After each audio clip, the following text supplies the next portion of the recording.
Hi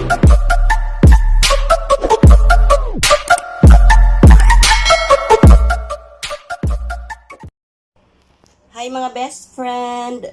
Mga best friend, meron tayong beetroot, tapos mansanas, tsaka luya. Ayan, gagawin natin ngayon ay babalatan, hugasan, hiwain na maliliit at gagawin nating juice. O diba? Pwede na pang upload kay Lolo. At tsaka anti-cholesterol to, pantanggal ng cholesterol. Nabasa ko lang din sa nabasa ko sa Google. Kahit ano na lang diba? Meron lang tayo pang upload. At saka maganda talaga yun sa katawan, healthy. Okay guys, babalatan na natin, hugasan na natin para meron tayong vlog-vlogan for today. Mga friendship, ito ng ating apple na hiniwa. Ayan, tapos yung ating beetroot. Ayan. Ayan, tapos yung luya. Ayan, kunti lang ang ating luya. Ito lang yung ating luya. Kasi baka maanghang. Gagawin natin tong juice. Okay guys. Inom naman tayo ng juice. Mga friendship, ito na ating beetroot, luya at saka apple. Ayan na siya, i-blend na natin. Tapos yung blender natin, meron niyang tubig na sa loob. Ayan, may tubig yan sa loob. Nilagyan ko ng tubig para hindi naman masyadong smoothie. Ayan guys. Ang ating ngayon.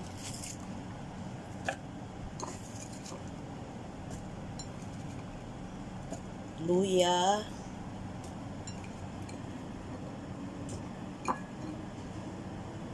Tatakpan muna natin.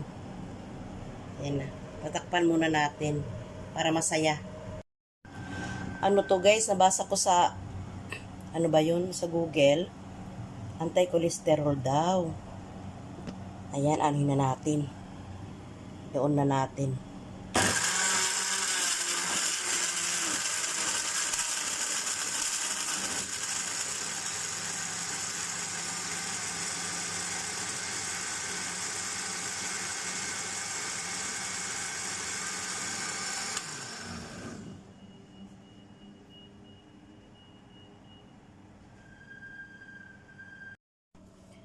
Guys, ito na ating beetroot.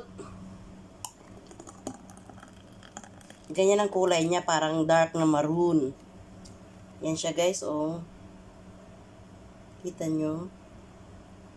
Siguro maanghang-anghang to na maanghang na matamis kasi may apple at saka yung beetroot.